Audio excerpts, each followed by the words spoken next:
আসসালামু আলাইকুম, সবাইকে স্বাগত জানাচ্ছি এখনকার বাংলা সংবাদে। প্রথমেই সংবাদ শিরোনাম।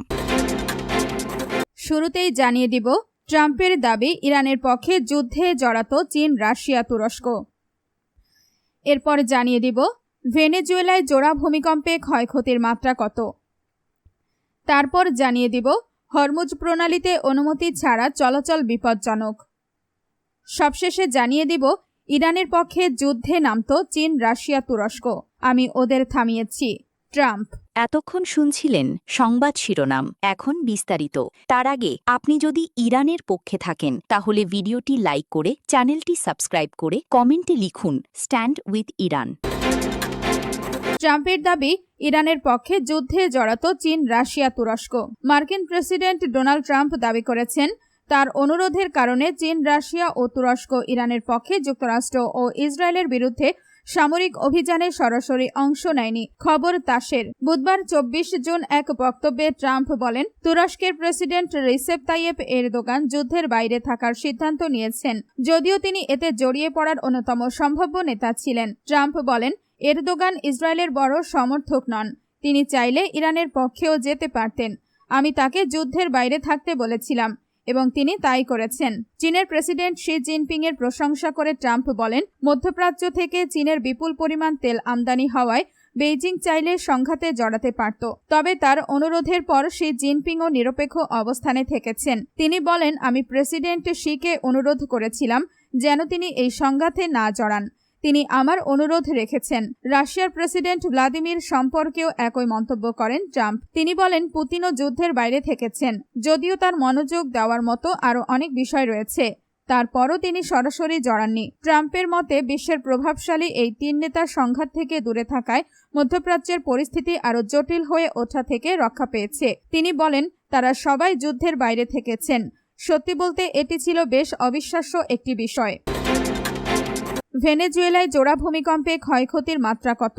ভেনেজুয়েলায় বুধবার 24 জুন 1 মিনিটেরও কম সময়ের ব্যবধানে 7.2 ও 7.5 মাত্রার দুটি শক্তিশালী ভূমিকম্প আঘাত হেনেছে। এরপর থেকে দেশটিতে 20টিরও বেশি আফটার শক পরবর্তী কম্পন অনুভূত হয়েছে। এটি দেশটির ইতিহাসে অন্যতম শক্তিশালী ভূমিকম্প। শক্তিশালী এই জোড়া ভূমিকম্পে অন্তত 32 জন নিহত হয়েছেন এবং বহু ভবন ধসে পড়েছে বলে জানিয়েছেন দেশটির ভারপ্রাপ্ত প্রেসিডেন্ট ডেলসি রদ্রিগেজ। তবে হতাহত ও ক্ষয়ক্ষতির প্রকৃত চিত্র জানতে আরও সময় লাগতে পারে। বিভিন্ন প্রতিবেদন ও ভিডিওতে দেখা গেছে, দেশের বিভিন্ন স্থাপনায় ব্যাপক ক্ষয়ক্ষতি হয়েছে। আতঙ্কে অনেক মানুষ রাতটি খোলা আকাশের নিচে রাস্তায় কাটাচ্ছেন। সবচেয়ে বেশি ক্ষতিগ্রস্ত লা গুয়াইরা।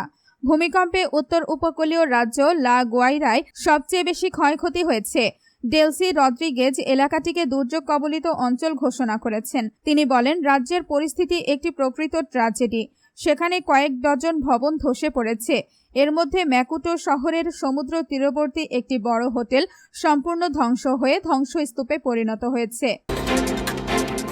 হরমুজ প্রণালীতে অনুমতি ছাড়া চলাচল বিপজ্জনক। মধ্যপ্রাচ্যের গুরুত্বপূর্ণ নৌপথ হরমুজ প্রণালীতে ইরানের অনুমোদন ছাড়া কোনো জাহাজ চলাচল করলে তা অগ্রহণযোগ্য ও বিপজ্জনক বলে সতর্ক করেছে দেশটির Islamic Revolutionary Guard Corps IRGC। বুধবার 24 জুন জাহাজ মালিকদের উদ্দেশ্যে দেওয়া এক বার্তায় IRGC জানায়, তেহরানের সঙ্গে সমন্বয় না করে নতুন কোনো নৌপথ ব্যবহার করা হলে সংশ্লিষ্ট জাহাজের বিরুদ্ধে ব্যবস্থা নেওয়া হতে পারে।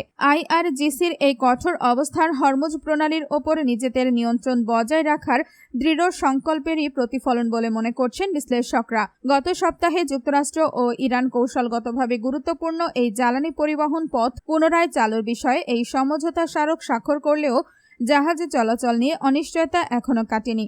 স্থানীয় গণমাধ্যমের বরাতে IRGC নৌবাহিনী জানিয়েছে, কেবল ইরান নির্ধারিত নৌপথেই জাহাজ চলাচল করতে পারবে এবং নির্ধারিত যোগাযোগ চ্যানেলের মাধ্যমে ইরানি বাহিনীর সঙ্গে সমন্বয় করা বাধ্যতামূলক। নির্ধারিত করিডরের বাইরে চলাচলকে অত্যন্ত ঝুঁকিপূর্ণ উল্লেখ করে সব জাহাজকে তা এড়িয়ে চলার আহ্বান জানানো হয়েছে।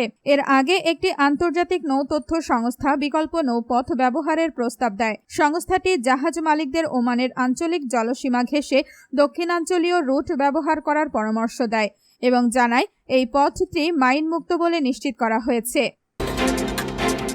ইরানের পক্ষে যুদ্ধে নামত চীন, রাশিয়া, তুরস্ক। আমি ওদের থামিয়েছি, ট্রাম্প। যুক্তরাষ্ট্রের প্রেসিডেন্ট ডোনাল্ড ট্রাম্প দাবি করেছেন, তুরস্কের প্রেসিডেন্ট রিসেপ তাইয়েপ এরদোগান ইরানের পক্ষে যুদ্ধে জড়িয়ে পড়ার অন্যতম সম্ভাব্য নেতা ছিলেন, তবে তার অনুরোধে এরদোগান সংঘাতে জড়াননি।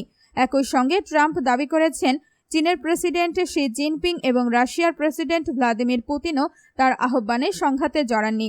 স্থানীয় সময় বুধবার 24 জুন সন্ধ্যায় হোয়াইট হাউসে ন্যাটোর মহাসচিব মার্ক রুটের সঙ্গে বৈঠকের সময় তিনি এসব মন্তব্য করেন।